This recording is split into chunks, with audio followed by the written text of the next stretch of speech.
Excellencies, ladies and gentlemen, distinguished heads of state and government, ministers, ambassadors, ladies and gentlemen, I welcome you to the high-level meeting of the Regional Oversight Mechanism of the Peace, Security and Cooperation Framework Agreement for the Democratic Republic of the Congo and the region. Allow me, please, to make a few introductory remarks.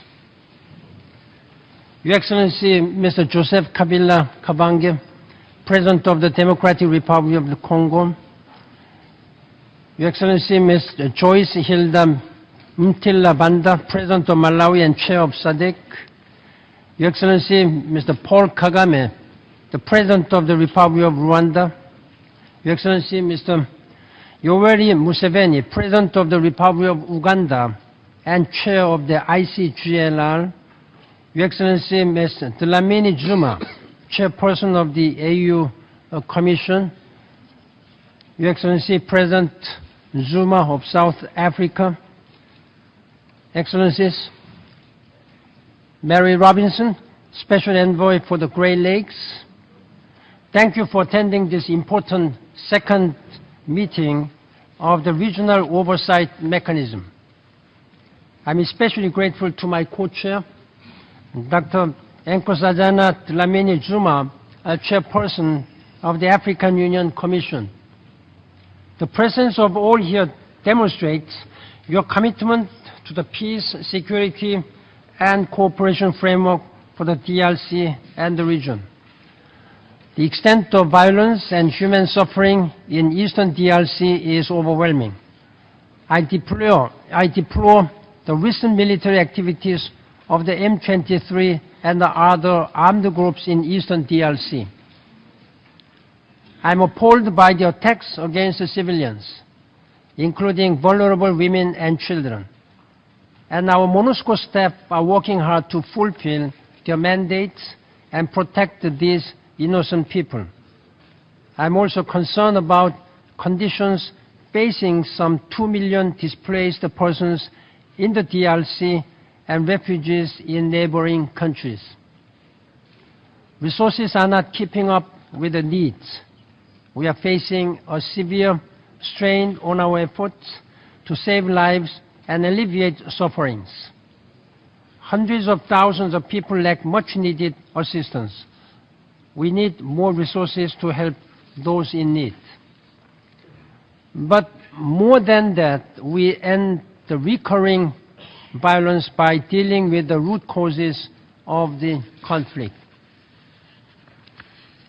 Excellencies, ladies and gentlemen, the first thing that must be done is to lessen tensions in the region so that the framework agreement can be implemented. I welcome the fact that certain events have come about, including the convening of the special summit in Kampala at the International Conference of the Great Lakes region.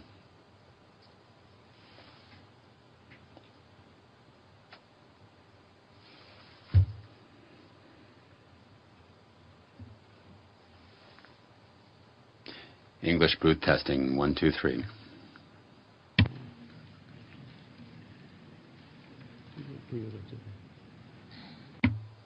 English booth testing, 1, 2, 3.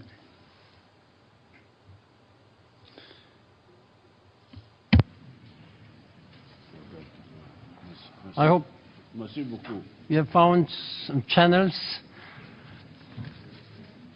This is a new system. The new system with the CMP, Capital Master Plan. Now, let me continue. Mesdames et Messieurs, ladies and gentlemen, Excellencies, the first thing that must be done is to reduce tensions in the region so that the framework agreement can be implemented.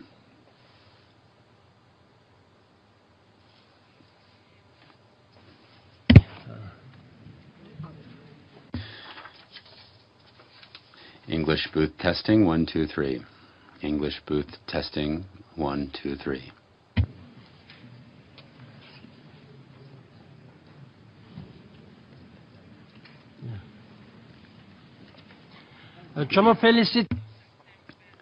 I welcome certain recent events, including the convening of the special summit in Kampala of the International Conference on the Great Lakes region.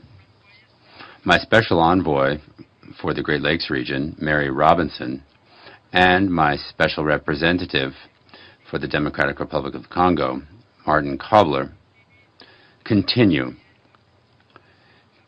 to spare no effort to promote peace, security, and cooperation.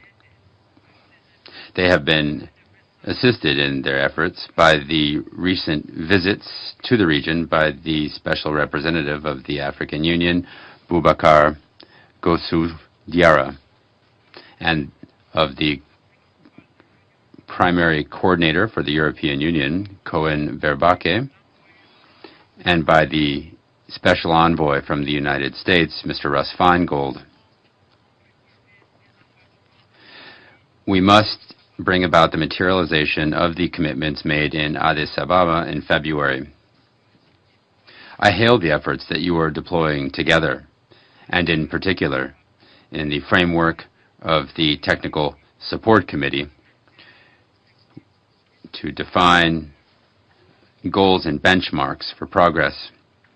I hope that you will be able to adopt these goals and benchmarks today. I once again call upon the international community to assist the governments of the countries in that region to quickly live up to their commitments with the participation of civil society. In particular, I call upon the donors, such as the African Development Bank, the European Union, the World Bank, and the bilateral partners to reflect on the means of providing stepped-up assistance. My special envoy, Mary Robinson, will continue to ensure coordination between and among the countries of the region, the donors, the regional organizations, and civil society, so that the inhabitants of the Great Lakes region can, together, reap the benefits of peace.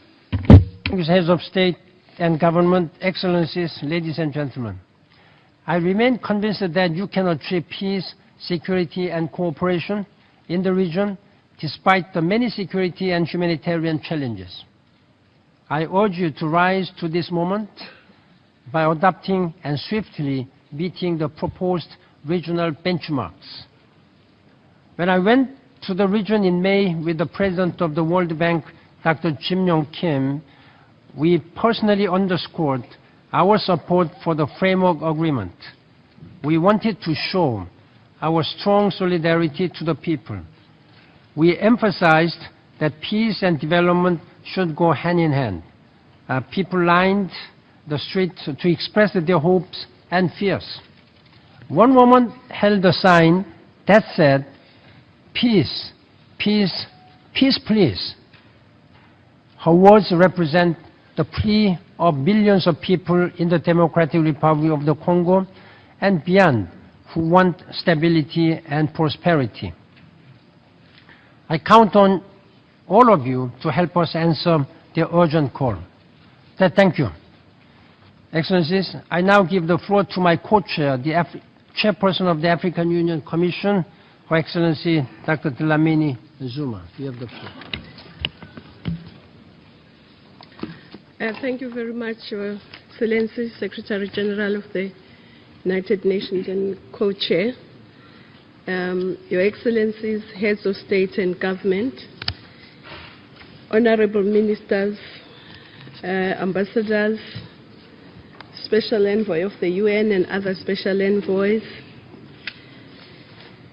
ladies and gentlemen, first and foremost, let me, on behalf of the African Union, extend my sincere gratitude to the Secretary General of the United Nations for convening this meeting at this important phase in the implementation of the peace Security and Cooperation Framework for the Democratic Republic of the DRC and the Great Lakes region, which was signed in Addis Ababa on the 24th of February 2013. Your presence here is testimony to your concern for peace for the people of the DRC. It's also testimony for your concerns for the people, especially the women and children of the DRC who are bearing the brunt of this conflict. During the first meeting of the 11+4 Regional Oversight Mechanism held in Addis Ababa in March, the signatories of the framework established a technical support committee and tasked it to elaborate the benchmarks and indicators for the implementation of commitments made. I'm pleased to note that the committee has already elaborated these benchmarks and indicators which have been tabled for the meeting's consideration. The adoption of these benchmarks will undoubtedly mark a significant step forward in the implementation of the framework. Excellencies, there is no doubt that the challenges at hand require the continued and strong commitment of the countries of the region. In this respect, I note with satisfaction the continued engagement of the leaders of the International Conference on the Great Lakes region, as demonstrated by the extraordinary summit on the DRC and Great Lakes convened in Kampala on the 5th of September, chaired by His Excellency President Yoweri Museveni.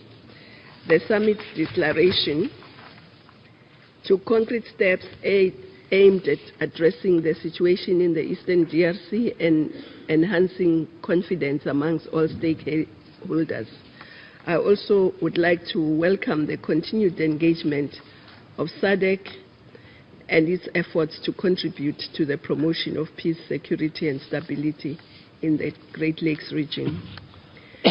Regional efforts cannot succeed, of course, without sustained international support, particularly in the areas of socio-economic development.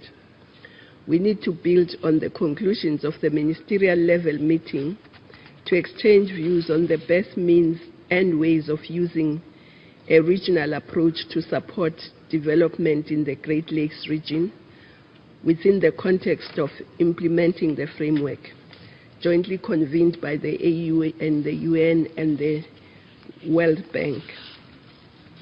It is very clear that peace alone will not be enough. It has to be underpinned by development in the DRC and in the region, Great Lakes region. In conclusion, please allow me to thank the Secretary General again for the commitment in the process and express appreciation to our partners, and also to thank Madam Mary Robinson, the Special Envoy of the Secretary General of the Great Lakes, and the other Special Envoys for their relentless efforts and personal commitments to the implementation of the framework. I hope this meeting will indeed adopt the benchmarks that have been elaborated. I thank you.